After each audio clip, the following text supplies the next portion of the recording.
Good morning. मैं हूं आपका होस्ट और एस्ट्रोलॉजर अमन। यदि लगन कुंडली में कोई ग्रह उच्च का है तो वो हमेशा शुभ फल देगा, ऐसा 100% सत्य नहीं है। कुछ सर्टन कंडीशंस में यदि उच्च का ग्रह आ जाए तो वो अच्छा रिजल्ट नहीं देता है। पहली कंडीशन ये है कि लगन कुंडली के अनुसार यदि उच्च का ग्रह कारक है तो ऐसे में वो शुभ फल देगा। यदि वो अकारक है, अकारक ग्रह लगन कुंडली में उच्च का हुआ है तो वो ज़्यादा शुभ फल देने में सक्षम नहीं होगा। कारक ग्रह की डेफिनेशन होती है कि वो लगन का मित्र हो और केंद्र या त्रिकोण भावों में से किसी का स्वामी हो। यदि कारक ग्रह उच्च का हुआ है तो वो ज़्यादा शुभ फल देगा। यदि कुंडली के अनुसार अकारक ग्रह उच्च का हुआ है तो वो ज़्यादा शुभ फल देने में सक्षम नहीं होगा।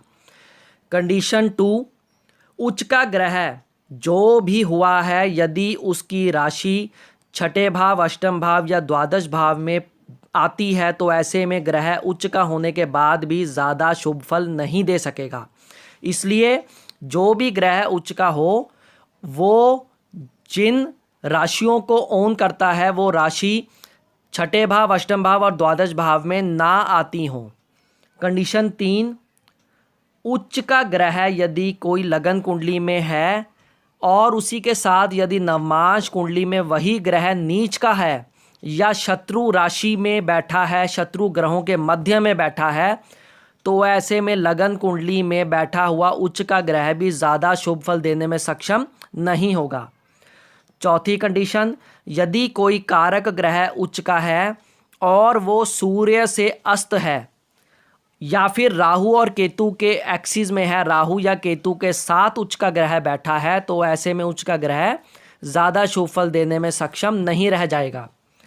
पांचवी कंडीशन, उच्च का ग्रह जिस राशि में बैठा है, जिस राशि में वो उच्च का हुआ है, उस राशि का स्वामी ग्रह यदि कुंडली में कमज़ोर है, कमज़ोर भावों में बैठा है, शत्रु राशि या राहु केतु के एक्सिस में है, तो ऐसे में उच्च का ग्रह भी ज़्यादा शुभ फल नहीं दे सकेगा।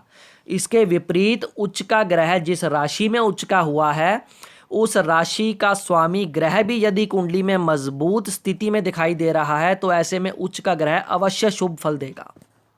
आइए एक एग्जाम्पल के माध्यम से समझते हैं। मेष लगन की कुंडली लेते हैं। मेष लगन की कुंडली में मान लीजिए चतुर्थ भाव में बृहस्पति बैठा है तो कर्क राशि में बृहस्पति उच्च का हो जाता है।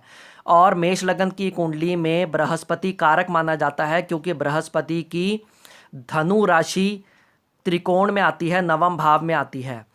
तो ऐसे में बृहस्पति कारक है और वो चतुर्थ भाव में कर्क राशि में उच्च का बैठा है। अब कर्क राशि का स्वामी चंद्रमा होता है। चंद्रमा यहाँ पर मान लीजिए अष्टम भाव में बैठा है। वृश्चिक राशि में चंद्रमा नीच का होता है और साथ में चंद्रमा अशुभ भाव अष्टम भाव में भी बैठा है। ऐसे में अच्छी तरह से दिखाई देने वाला बृहस्पति उच्च का ग्रह भी ज़्यादा शुभ फल देने में सक्षम नहीं रह जाएगा क्योंकि जिस राशि में बृहस्पति उच्च का हुआ है उस राशि का स्वामी चंद्रमा एक तो नीच का है और दूसरा अशुभ भाव में बैठा है। एक और एग्जाम्पल के माध्यम से समझते हैं। मान लीजिए मेष लगन की कुंडली है और शुक्र द्वादश भाव में मीन राशि में उच्च का होकर बैठा है।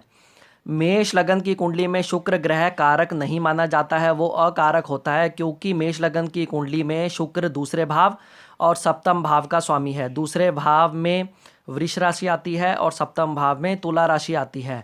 दूसरा भाव और सप्तम भाव दोनों मारक स्थान कहे जाते हैं और शुक्र और मंगल आपस में भी शत्रु हैं। ऐसे में शुक्र यहाँ अकारक हो गया है और अकारक ग्रह यदि उच्च का हो जाए ऐसे में वो ज़्यादा शुभ फल देने में सक्षम नहीं रहता।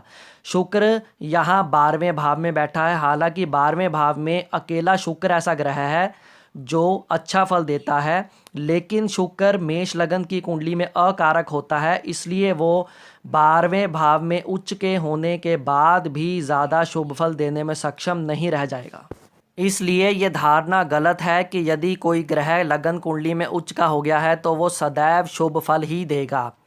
जो कंडीशंस मैंने बताई हैं उन कंडीशंस पे यदि ग्रह उच्च का खरा उतरता है तभी वो शुभ फल देने में सक्षम होगा, अन्यथा उच्च का ग्रह भी अपनी महादशा अंतरदशा में काफ़ी हद तक खराब फल देने में भी सक्षम होता है। यदि आज की वीडियो इंटरेस्टिंग लगी हो तो लाइक ज़रूर कीजिएगा और इस वीडियो को अपने फ्रेंड सर्कल में शेयर भी अवश्य कीजिएगा। Thank you.